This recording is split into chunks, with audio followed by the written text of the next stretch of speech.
ਤੁਸੀਂ ਦੇਖ ਰਹੇ ਹੋ ਅਜੀਤ ਵੈਬ ਟੀਵੀ। ਮੈਂ ਹਾਂ ਗੁਰਸ਼ਰਨਜੀਤ ਸਿੰਘ ਪੁਰੇਵਾਲ।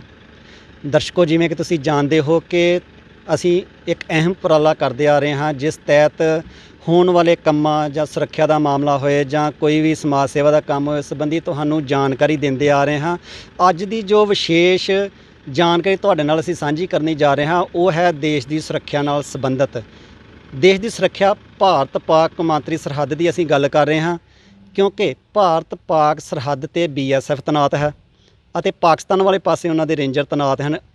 ਭਾਰਤ ਦੀ ਸੁਰੱਖਿਆ ਦਾ ਜ਼ਿੰਮਾ BSF ਦੇਸ਼ ਦੀਆਂ ਵੱਖ-ਵੱਖ ਸਰਹੱਦਾਂ 'ਤੇ ਲੈ ਕੇ ਬੈਠੀ ਹੈ ਅਤੇ ਉਹਨਾਂ ਵੱਲੋਂ ਦਿਨ ਰਾਤ, ਗਰਮੀ, ਸਰਦੀ, ਧੁੰਦ, ਚਾਹੇ ਬਾਰਿਸ਼, ਇਸ ਦੇ ਦਰਮਿਆਨ ਆਪਣੀ ਡਿਊਟੀ ਪੂਰੀ ਸੰਜੀਦਗੀ ਦੇ ਨਾਲ ਕੀਤੀ ਜਾਂਦੀ ਹੈ। ਪਰ ਫਿਰ ਵੀ ਭਾਰਤ ਵਾਲੇ ਪਾਸੇ ਭਾਵੇਂ BSF ਦੇ ਜਵਾਨ ਜਿਹੜੇ ਨੇ ਆਪਣੀ ਡਿਊਟੀ ਨੂੰ ਪੂਰੀ ਮੁਸਤੈਦੀ ਨਾਲ ਕਰ ਰਹੇ ਹਨ, ਪਰ ਕਿਤੇ ਨਾ ਕਿਤੇ ਪਾਕਿਸਤਾਨ ਵਾਲੇ ਪਾਸਿਓਂ ਅਜਿਹੀਆਂ ਖਬਰਾਂ ਦੇਖਣ ਨੂੰ ਮਿਲਦੀਆਂ ਨੇ, ਜਿਸ ਵਿੱਚ ਪਾਕਿਸਤਾਨ ਦੇ ਜੋ ਤਸਕਰ ਹਨ, ਉਹਨਾਂ ਦੀ ਆੜ ਲੈ ਕੇ ਸੁਰੱਖਿਆ ਦੇ ਪੱਖੋਂ ਭਾਰਤ ਵਾਲੇ ਪਾਸੇ ਨਸ਼ੇ ਦੀ ਤਸਕਰੀ ਚਾਹੇ ਕਰਦੇ ਹਨ, ਚਾਹੇ ਡਰਾਉਣ ਦੀਆਂ ਵਾਰਦਾਤਾਂ ਨੂੰ ਅੰਜਾਮ ਦੇ ਦਿੰਦੇ ਹਨ। ਇਸ ਦੇ ਬਾਵਜੂਦ ਜੇ ਦੇਖਿਆ ਜਾਵੇ, ਭਾਰਤ ਵਾਲੇ ਪਾਸੇ ਸੁਰੱਖਿਆ, ਇਸ ਸੁਰੱਖਿਆ ਦਾ ਜ਼ਿੰਮਾ ਜੇਕਰ BSF ਨੇ ਲਿਆ ਹੈ, ਉਹਦੇ ਨਾਲ ਸੈਕੰਡ ਡਿਫੈਂਸ ਤੇ ਪੰਜਾਬ ਪੁਲਿਸ ਵੀ ਬੈਠੀ ਹੈ। ਪੰਜਾਬ ਪੁਲਿਸ ਵੀ ਸੁਰੱਖਿਆ ਕਰਦੀ ਹੈ, ਪਰ ਜਿਹੜੀ ਫਸਟ ਡਿਫੈਂਸ ਜਿਹਨੂੰ ਅਸੀਂ ਇਹ ਕਹਿ ਦਿੰਦੇ ਹਾਂ, ਪਹਿਲੀ ਸੁਰੱਖਿਆ ਦਾ ਜ਼ਿੰਮਾ ਹੈ BSF ਕੋਲ। ਭਾਰਤ ਦੀਆਂ ਜਿੰਨੀ ਵੀ ਸਰਹੱਦ ਪੈਂਦੀ ਹੈ, ਚਾਹੇ ਉਹ ਪਾਕਿਸਤਾਨ 'ਚ ਭਾਰਤ ਵਾਲੇ ਪਾਸੇ ਹੈ, ਪੰਜਾਬ ਦੇ ਵਿੱਚ ਪੈਂਦੀ ਹੈ, ਚਾਹੇ ਉਹ ਰਾਜਸਥਾਨ 'ਚ ਪੈਂਦੀ ਹੈ, ਸਾਰੀਆਂ ਸਰਹੱਦਾਂ 'ਤੇ BSF ਜਿਹੜੀ ਹੈ ਉਹ ਆਪਣੀ ਡਿਊਟੀ ਤਨਦੇਹੀ ਨਾਲ ਕਰ ਰਹੀ ਹੈ। ਇਸ ਦੇ ਕਾਰਨ ਹੀ ਜਿਹੜੀਆਂ ਪਾਕਿਸਤਾਨ ਵਾਲੇ ਪਾਸਿਓਂ ਜਿਹੜੀਆਂ ਨਾਪਾਕ ਹਰਕਤਾਂ ਪਾਕਿਸਤਾਨ ਵਾਲੇ ਤਸਕਰ ਕਰਦੇ ਹਨ, ਚਾਹੇ ਉਹ ਕਿਸ ਦੀ ਮਿਲੀ ਭੁਗਤ ਨਾਲ ਕਰਦੇ ਹਨ, ਪਾਕਿਸਤਾਨ ਵਾਲੇ ਨਹੀਂ ਮੰਨਦੇ ਕਿ ਉਹਨਾਂ ਵੱਲੋਂ ਕੀਤੇ ਜਾਂਦੇ, ਪਰ ਤਸਕਰ ਜਿਹੜੀ ਆ ਉਹ ਅੰਜਾਮ ਦੇ ਦੇਣ ਉਹਨਾਂ ਵਾਰਦਾਤਾਂ ਨੂੰ ਸਾਡੇ ਸਰਹੱਦਾਂ 'ਤੇ ਤੈਨਾਤ BSF ਨਾਕਾਮ ਕਰਦੀ ਹੈ। ਅੱਜ ਅਸੀਂ ਤੁਹਾਨੂੰ ਗਰਾਊਂਡ ਰਿਪੋਰਟ ਦਿਖਾਉਣੀ ਚਾਹਾਂਗੇ ਕਿ BSF ਦੇ ਜਿਹੜੇ ਜਵਾਨ ਹਨ, ਉਹ ਦੇਸ਼ ਦੀਆਂ ਸਰਹੱਦਾਂ 'ਤੇ ਰਾਖੀ ਕਿੰਨਾ ਹਾਲਾਤਾਂ ਦੇ ਕਰਦੇ ਹਨ। ਕਿਉਂਕਿ ਬਾਰਿਸ਼ ਦਾ ਮੌਸਮ ਅਸੀਂ ਘਰਾਂ 'ਚ ਬੈਠ ਕੇ ਮਨਾ ਲੈਂਦੇ ਹਾਂ, ਧੁੰਦਾਂ ਦੇ ਵਿੱਚ ਤਪਤਪਾ ਦੀ ਠੰਡ ਜੇ ਹੁੰਦੀ ਕੜਕਦੀ, ਉਹਦੇ ਵਿੱਚ ਅਸੀਂ ਆਪਣੇ ਘਰਾਂ 'ਚ ਬੈਠ ਕੇ ਰਜਾਈ ਦਾ ਨਿੱਘ ਲੈ ਕੇ, ਹੀਟਰ ਦਾ ਨਿੱਘ ਲੈ ਕੇ ਕਰ ਲੈਂਦੇ ਹਾਂ। ਜੇਕਰ ਗਰਮੀ ਦੀ ਗੱਲ ਕਰੀਏ ਤਾਂ ਅਸੀਂ AC 'ਚੋਂ ਬਾਹਰ ਨਹੀਂ ਨਿਕਲ ਸਕਦੇ, ਪਰ ਦੇਸ਼ ਦੀਆਂ ਸਰਹੱਦਾਂ ਦੀ ਰਾਖੀ ਜੋ ਜਵਾਨ ਕਰਦੇ ਹਨ, ਉਹ ਕਿੰਨਾ ਹਾਲਾਤਾਂ ਦੇ ਵਿੱਚ ਕਰਦੇ ਹਨ, ਉਸ ਦੀ ਗਰਾਊਂਡ ਜ਼ੀਰੋ ਰਿਪੋਰਟ ਅੱਜ ਅਸੀਂ ਤੁਹਾਨੂੰ ਦੱਸਣਾ ਚਾਹਾਂਗੇ। ਕਿ ਹੁਣ ਵੀ ਜਿਸ ਤਰੀਕੇ ਦੇ ਨਾਲ ਹੈਰੋਇਨ ਦੀਆਂ ਵਾਰਦਾਤਾਂ ਵਾਪਰਦੀਆਂ ਹਨ, ਚਾਹੇ ਡਰਾਉਣ ਦੀਆਂ ਵਾਰਦਾਤਾਂ ਵਾਪਰਦੀਆਂ ਹਨ, ਪਰ ਦੇਸ਼ ਦੇ ਜਵਾਨ, BSF ਦੇ ਜਵਾਨ ਦੇਸ਼ ਦੀਆਂ ਸਰਹੱਦਾਂ 'ਤੇ ਪੂਰੀ ਮੁਸਤੈਦੀ ਨਾਲ ਡਿਊਟੀ ਕਰਦੇ ਹਨ ਅਤੇ ਪਾਕਿਸਤਾਨ ਦੀਆਂ ਉਹਨਾਂ ਚਾਲਾਂ ਨੂੰ ਨਾਕਾਮ ਕਰਦੇ ਨੇ ਜਿਹੜੀਆਂ ਉਹ ਭਾਰਤ ਵਿੱਚ ਚਲਾਉਣੀਆਂ ਚਾਹੁੰਦੇ ਹਨ, ਪਰ ਉਹਨਾਂ ਨੂੰ ਨਾਕਾਮ ਕਰਦੇ ਹਨ। ਚਾਹੇ ਜੇ ਬੀਤੇ ਸਮੇਂ 'ਚ ਜ਼ਿਲ੍ਹਾ ਗੁਰਦਾਸਪੁਰ ਦੀ ਗੱਲ ਕੀਤੀ ਜਾਵੇ, ਤਾਂ ਦੇਸ਼ ਦੀਆਂ ਸਰਹੱਦਾਂ 'ਤੇ ਜਦੋਂ ਡਰੋਨ ਦੀ ਘਟਨਾ ਵਾਪਰਦੀ ਹੈ ਤੇ BSF ਦੇ ਜਵਾਨ ਉਸ ਨੂੰ ਨਾਕਾਮ ਕਰਦੇ ਹਨ, ਫਾਇਰਿੰਗ ਚਾਹੇ ਕਰਦੇ ਹਨ, ਚਾਹੇ ਉਹ ਸੁਰੱਖਿਆ ਦੇ ਤੌਰ 'ਤੇ ਕਰਦੇ ਹਨ। ਹੁਣ ਬੀਤੇ ਸਮੇਂ ਵੀ ਪਾਕਿਸਤਾਨ ਵਾਲੇ ਪਾਸਿਓਂ ਹੈਰੋਇਨ ਦੀਆਂ ਘਟਨਾਵਾਂ ਵਾਪਰੀਆਂ ਜਾ ਰਹੀਆਂ ਹਨ, ਕਿਉਂਕਿ ਧੁੰਦ ਦਾ ਮੌਸਮ ਆ ਰਿਹਾ, ਸਰਦੀ ਆ ਰਹੀ ਹੈ। ਸਰਦੀ ਦੇ ਵਿੱਚ ਪਾਕ ਤਸਕਰ ਸਕਰੀਏ ਹੋ ਜਾਂਦੇ ਹਨ ਕਿ ਇਹਨਾਂ ਵਾਰਦਾਤਾਂ ਨੂੰ, ਕਿਉਂਕਿ ਉਹ ਧੁੰਦ ਦੀ ਆੜ ਦੇ ਤਹਿਤ ਜਿਹੜੀਆਂ ਹੈਰੋਇਨ ਦੀਆਂ ਤਸਕਰੀਆਂ ਕਰਨ ਦੇ ਵਿੱਚ ਕਾਮਯਾਬ ਹੋਣਾ ਚਾਹੁੰਦੇ ਹਨ, ਪਰ BSF ਉਹਨੂੰ ਨਾਕਾਮ ਕਰ ਦਿੰਦੀਆਂ। ਹੁਣ ਬੀਤੇ ਸਮੇਂ ਵੀ ਜਿਹੜੀ ਹੈਰੋਇਨ ਦੀਆਂ ਵਾਰਦਾਤਾਂ ਵਾਪਰਦੀਆਂ ਨੇ, ਉਸ ਸੰਬੰਧੀ ਗਰਾਊਂਡ ਜ਼ੀਰੋ ਦੀ ਰਿਪੋਰਟ ਅਸੀਂ ਜੇਕਰ ਵਾਚੀਏ, ਅਜੀਤ ਦੀ ਟੀਮ ਵੱਲੋਂ ਜਿਹੜੀ ਗਰਾਊਂਡ ਜ਼ੀਰੋ ਦੀ ਰਿਪੋਰਟ ਵਾਚੀ ਗਈ, ਉਸ ਦੇ ਵਿੱਚ ਕਿੰਨਾ ਹਾਲਾਤਾਂ ਦੇ ਵਿੱਚ BSF ਦੇ ਜਵਾਨ ਡਿਊਟੀ ਕਰਦੇ ਹਨ। ਅਹਿਮ ਅਧਿਕਾਰੀ ਵੀ ਉਸ ਦੀ ਪੁਸ਼ਟੀ ਕਰਦੇ ਹਨ, ਉਹ ਖੁਦ ਜਾ ਕੇ ਉਹਨਾਂ ਹਾਲਾਤਾਂ 'ਚ BSF ਦੇ ਨਾਲ ਮੋਢਾ ਜੋੜ ਕੇ BSF ਦੀ ਡਿਊਟੀ ਦੇ ਵਿੱਚ ਮੁਲਾਜ਼ਮਾਂ ਦੀ ਪਿੱਠ ਥਪਥਪਾਉਂਦੇ ਹਨ, ਕਿਉਂਕਿ ਬਹੁਤ ਹੀ ਤਨਦੇਹੀ ਅਤੇ ਸੰਜੀਦਗੀ ਦੇ ਨਾਲ BSF ਦੇ ਜਵਾਨ ਡਿਊਟੀ ਕਰਦੇ ਹਨ।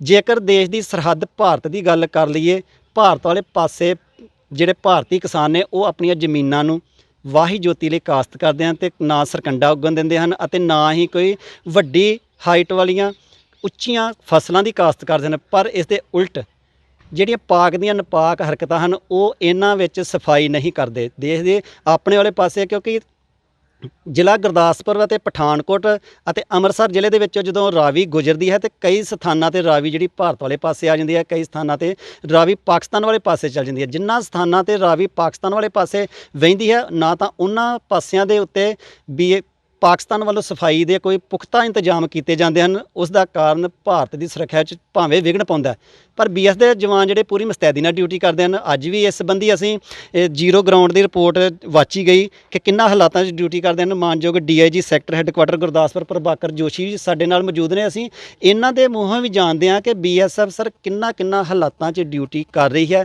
ਜਿਸ ਦੇ ਤਹਿਤ ਪਾਕ ਦੀਆਂ ਨਾਪਾਕ ਹਰਕਤਾਂ ਤੇ ਨਕੇਲ ਪਾਈ ਜਾਂਦੀ ਹੈ।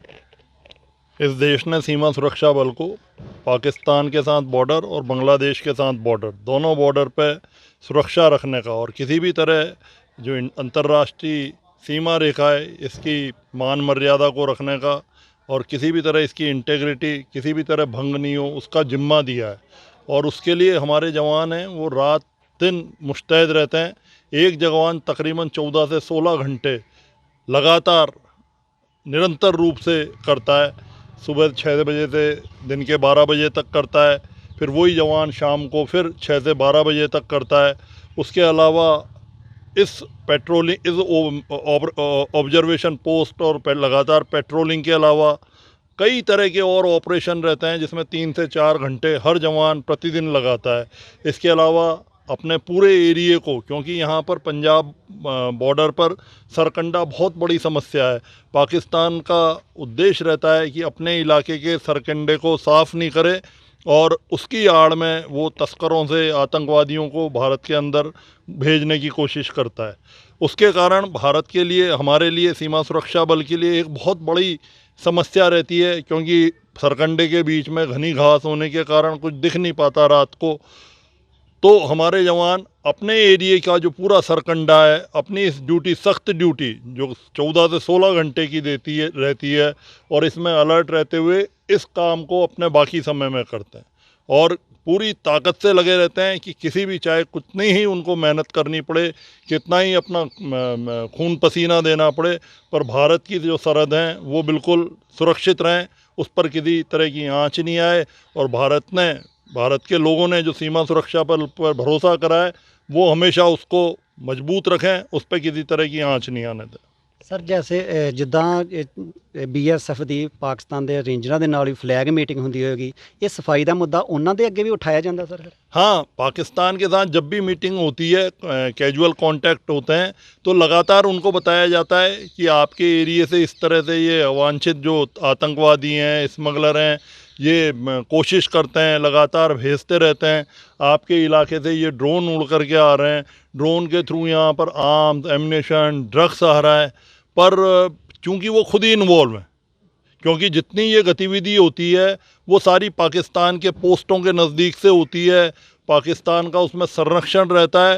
तो कहते तो हैं वो कि ठीक है हम देखेंगे, पर जब खुद ही वो उस चीज़ में इन्वॉल्व हैं, भारत में अशांति, अस्थिरता और ये सब भेजने में, तो फिर वो क्यों कोई एक्शन लेंगे। ਬਿਲਕੁਲ ਸਰ, ਐਕਸ਼ਨ ਨਹੀਂ ਲੈਤੇ। ਅੱਜ ਵੀ ਜਿਹਦੇ ਗਰਾਊਂਡ ਜ਼ੀਰੋ ਰਿਪੋਰਟ ਵਾਚੀ ਗਈ ਆ, ਜ਼ਿਲ੍ਹਾ ਗੁਰਦਾਸਪੁਰ ਦੇ ਅਧੀਨ ਜਿਹੜੀ ਪਾਕਿਸਤਾਨ ਤੇ ਭਾਰਤ ਦੀ ਸਰਹੱਦ ਵਾਪਰਦੀ ਆ, ਸਾਹਮਣੇ ਦੇਖਣ 'ਚ ਆਉਂਦਾ ਕਿ ਭਾਰਤ ਵਾਲੇ ਪਾਸੇ ਸਫਾਈ ਦੇ ਬਹੁਤ ਵਧੀਆ ਪ੍ਰਬੰਧ ਨੇ, ਪਰ ਪਾਕਿਸਤਾਨ ਵਾਲੇ ਪਾਸੇ ਸਰਕੰਡਾ ਹੋ ਗਿਆ ਹੈ, ਝਾੜੀਆਂ ਬੂਟੀਆਂ ਹੋ ਗਈਆਂ। ਇਹ ਤੋਂ ਮਨਸਾ ਤੇ ਉਹਨਾਂ ਦੀ ਜ਼ਾਹਰ ਹੋ ਜਾਂਦੀ ਹੈ ਨਾ ਕਿ ਵਾਕਈ ਇਹ ਉਹਨਾਂ ਦੇ ਨਾਲ ਸ਼ਮੂਲੀਅਤ ਹੈ। जी, पाकिस्तान की जो जो मंसूबे हैं, गलत मंसूबे हैं, वो तो सामने ही दिख रहे हैं, लगातार दिख रहे हैं। सन 80 से भारत आतंकवाद का शिकार है, चाहे पंजाब है, चाहे कश्मीर है। इतने हज़ारों हथियार कहाँ से आ रहे हैं, इतना ड्रग्स कहाँ से आ रहा है, सामने ही पर बॉर्डर पे पकड़े जा रहे हैं। अभी ड्रोन के थ्रू, ड्रोन जम्मू में एक मार भी गिराया था, आए दिन हमारे जवान ड्रोन पे फायर करते हैं। तो ये तो सब सामने दिख ही रहा है, इसमें कोई किसी भी तरह का डाउट नहीं है कि पाकिस्तान पूरी तरह से इसमें शामिल है, इस साजिश में, और भारत में अशांति, अस्थिरता लाना चाहता है।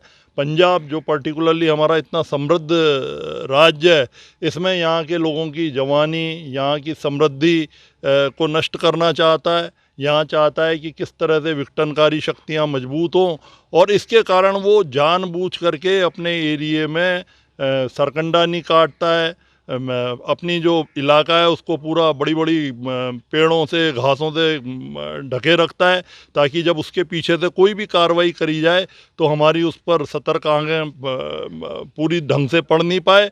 और रात को इंक्लीमेंट वेदर रहता है, जो ख़राब मौसम रहता है, क्योंकि यहाँ फॉग बहुत रहता है, बरसात बहुत रहती है, उसका फ़ायदा लेकर के फिर वो जो ही मौका लगे वो इसको अंदर करा देता है, ड्रग्स को और आर्म्स और एम्युनिशन को।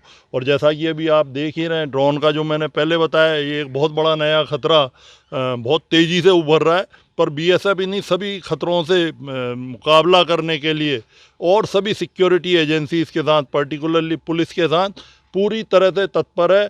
और हम पूरे देश को विश्वास दिलाना चाहते हैं कि BSF का एक एक जवान अपनी जिम्मेदारी के प्रति पूरा सजग है और रात दिन 24 आवर्स इसी काम में लगा हुआ है कि किसी भी तरह सरहद की मान मर्यादा है इस पर आँच नहीं आ पाए, और कोई भी जो हमारी इंडिया की तरफ गलत आँख उठाएगा ये सीमा सुरक्षा बल उसको छोड़ेगी नहीं। उंगली उठाने वाले की हम उंगली काट देंगे, आँख निकालने वाले की आँख निकाल देंगे। Thank you. ਬਿਲਕੁਲ ਆਂਚ ਨਹੀਂ ਆਣੇ ਦੇਂਗੇ ਸਰ। ਜੈਸੇ ਇਹ ਮੁਲਾਜ਼ਮਾਂ ਦੀ ਡਿਊਟੀ ਤੁਸੀਂ ਦੱਸੀ ਹੈ, ਅਮਲਾ ਬਹੁਤ ਤਾਂਦੇ ਨਾਲ ਡਿਊਟੀ ਕਰਦਾ, ਫਿਰ ਇਹਨਾਂ ਦੀ ਰਿਕ੍ਰੀਏਸ਼ਨ ਦਾ ਵੀ ਪ੍ਰਬੰਧ ਪੋਸਟਾਂ ਤੇ ਹੁੰਦਾ ਹੈ ਸਰ? हाँ हाँ, इनके पूरे खाने पीने मनोरंजन का पूरा प्रबंध करा गया है।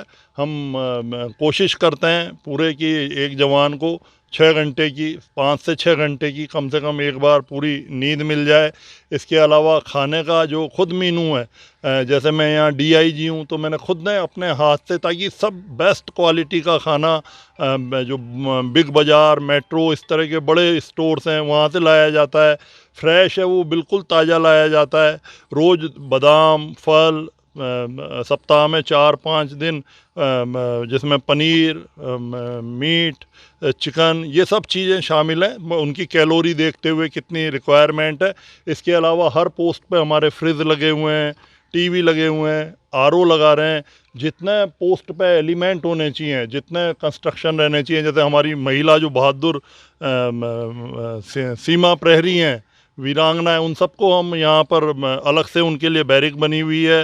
तो पूरी लगातार गवर्नमेंट व्यवस्था कर रही है कि हर चीज़ जो भी उनको अपनी ड्यूटी को निर्वाह करने में ज़रूरी है वो सब उपलब्ध कराई जाए और उपलब्ध कराई जा रही है। ਬਿਲਕੁਲ ਜੀ, ਬਹੁਤ ਬਹੁਤ ਧੰਨਵਾਦ। ਇਸ DIG sector headquarter Gurdaspur Prabhakar Joshi, ਜਿਨ੍ਹਾਂ ਵੱਲੋਂ ਦੱਸਿਆ ਗਿਆ ਕਿ ਕਿੰਨਾ ਹਾਲਾਤਾਂ ਦੇ ਵਿੱਚ BSF ਦੇ ਜਵਾਨ ਦੇਸ਼ ਦੀਆਂ ਸਰਹੱਦਾਂ 'ਤੇ ਮੁਸਤੈਦੀ ਦੇ ਨਾਲ ਡਿਊਟੀ ਕਰਦੇ ਹਨ, ਪਰ ਫਿਰ ਵੀ ਕੁਝ ਭਾਰਤ ਦੇ ਜੋ ਅਣਜਾਣ ਲੋਕ ਹਨ ਉਹ ਭਾਰਤ ਦੇ ਸੁਰੱਖਿਆ ਦੇ ਨਾਲ ਸੌਦਾ ਕਰਕੇ ਪਾਕ ਤਸਕਰਾਂ ਦੇ ਨਾਲ ਮਿਲ ਕੇ ਅਣਜਾਣ ਦਿੰਦੇ ਨੇ ਅਜਿਹੀਆਂ ਘਟਨਾਵਾਂ ਨੂੰ ਜਿਹੜੀਆਂ ਦੇਸ਼ ਵਿਰੋਧੀ ਘਟਨਾਵਾਂ ਹੁੰਦੀਆਂ ਨੇ, ਅਤੇ ਉਹਨਾਂ ਨੂੰ ਵੀ ਇਹਨਾਂ ਘਟਨਾਵਾਂ ਨੂੰ ਸਮਝਣਾ ਚਾਹੀਦਾ ਕਿ ਉਹ ਆਪਣੀ ਦੇਸ਼ ਦੀ ਸੁਰੱਖਿਆ ਦੇ ਨਾਲ ਕਦੇ ਵੀ ਕੰਪਰੋਮਾਈਜ਼ ਨਾ ਕਰਨ, ਉਹਨਾਂ ਨਾਲ ਸਮਝੌਤਾ ਨਾ ਕਰਨ, ਅਤੇ ਦੇਸ਼ ਦੀਆਂ ਸਰਹੱਦਾਂ 'ਤੇ ਜੋ ਰਾਖੀ BSF ਕਰ ਰਹੀ ਆ ਉਹਨਾਂ ਦੇ ਨਾਲ ਮੋਢੇ ਦੇ ਨਾਲ ਮੋਢਾ ਜੋੜ ਕੇ ਸੁਰੱਖਿਆ ਦੇ ਵਿੱਚ ਉਹਨਾਂ ਦਾ ਸਾਥ ਦੇਣ, ਤਾਂ ਜੋ ਦੇਸ਼ ਵਿਰੋਧੀ ਤਾਕਤਾਂ ਦਾ ਦੇਸ਼ ਦੇ ਵਿੱਚੋਂ ਸਫਾਇਆ ਕੀਤਾ ਜਾ ਸਕੇ।